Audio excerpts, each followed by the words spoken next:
Hi, இன்றைக்கி நம்ம சேனலில் டேஸ்டியான சிக்கன் பிரியாணி எப்படி செய்யறாங்க பார்க்க போகிறோம். இன்றைக்கி நம்ம செய்ய போகிற அளவு 1 கிலோ சிக்கன் பிரியாணி. அதுக்கு ஒரு பாத்திரத்தை அடுப்பில் வச்சுக்கோங்க. 200 ml ஆயில் சேர்த்துக்கோங்க. 2 துண்டு பட்டை, 4 கிராம்பு, 2 ஏலக்காய், ஒரு பிரிஞ்சலை சேர்த்து நல்லா எண்ணெயில் வதக்கிக்கோங்க.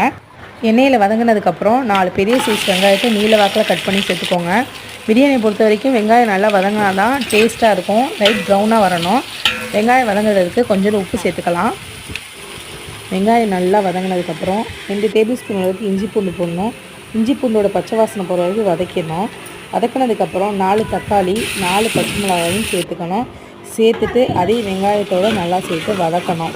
நல்லா வதங்கினதுக்கப்புறம் மிளகாய்த்தூள் 2 டேபிள் ஸ்பூன், ஜீரகத்தூள் 2 டேபிள் ஸ்பூன், மிளகுத்தூள் 1 டேபிள் ஸ்பூன் அளவுக்கு சேர்த்து அதையும் நல்லா வெங்காயம் தக்காளியோடு வதக்கணும். நல்லா வதங்கினதுக்கப்புறம் 1 கிலோ சிக்கனை நம்ம இந்த மசாலாவோட சேர்த்துக்கணும். நல்லா சிக்கனை இந்த மசாலாவோட சேர்த்து நல்லா வதக்கணும். நல்லா வதங்கினது இந்த கேப்பில் நம்ம பிரியாணி ஸ்டார்ட் பண்ணும்போதே 1 கிலோ ஜீரக சம்பா அரிசியை கழுவிட்டு ஊற வச்சுக்கணும். 20 நிமிஷம் அளவுக்கு ஊற வைக்கணும். நல்லா இப்போ சிக்கன் நல்லா வதங்கிடுச்சு. வதங்கினதுக்கப்புறம் 200 ml அளவுக்கு தயிர் சேர்க்கணும்.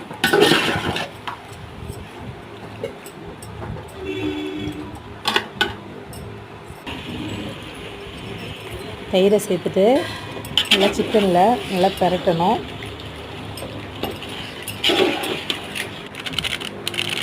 அதுக்கப்புறம் நம்ம 2 டேபிள் ஸ்பூன் அளவு பிரியாணி பவுடர் சேர்த்துக்கணும். எந்த பிராண்டாக இருந்தாலும் சேர்த்துக்கலாம். மசாலா சேர்த்ததுக்கப்புறம் நல்லா கிளறி விடணும். நல்லா கிளறி எண்ணெய் விட்டுருச்சு. இதுக்கப்புறம் நம்ம ஒரு லெமன் ஜூஸ் சேர்த்துக்கணும்.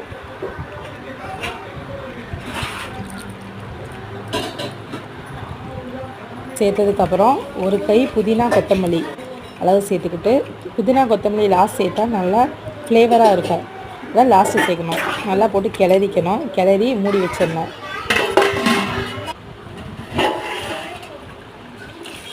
நல்லா கமன்னு வாசனை வருது. இதில் ஜீரக சம்பாவை பொறுத்த வரைக்கும் 1க்கு 1.5 அளவுக்கு நம்ம தண்ணி ஊற்றிக்கணும். ஊற்றிட்டு க்ளோஸ் பண்ணி வச்சுருங்க. நல்லா தண்ணி கொதித்ததுக்கப்புறம் நம்ம அரிசி சேர்த்துக்கலாம். அதில் கொதிச்சிருச்சு. அரிசி சேர்த்துட்டு மூடி வச்சு ஒரு 1/4 மணி நேரம் வேக வைக்க போகிறோம். அதில் கொஞ்சம் நெய் சேர்த்துக்கலாம். ஓப்பன் பண்ணி பார்த்தா தண்ணியெல்லாம் சுண்டிடுச்சு. இப்போ நம்ம தம் போடணும். ஒரு தோசைக்கல்லை வச்சுட்டு அதுக்கு மேலே பிரியாணி வச்சு மேலே வெயிட் வச்சுருங்க. வெயிட் வச்சு ஒரு 1/4 மணி நேரம் கழித்து நம்ம ஓப்பன் பண்ணி பார்க்கலாம். ஓப்பன் பண்ணி பார்த்தா கமன்னு சூப்பரான சிக்கன் பிரியாணி ரெடி ஆகிடுச்சிங்க. இது கண்டிப்பாக இதேமாதிரி அளவுகளோடு ட்ரை பண்ணி பாருங்கள். ட்ரை பண்ணிவிட்டு உங்கள் ஃபீட்பேக்கை கமெண்ட்ஸ் சொல்லுங்கள். பிடிச்சிருந்தால் லைக் பண்ணுங்கள். தேங்க்யூ.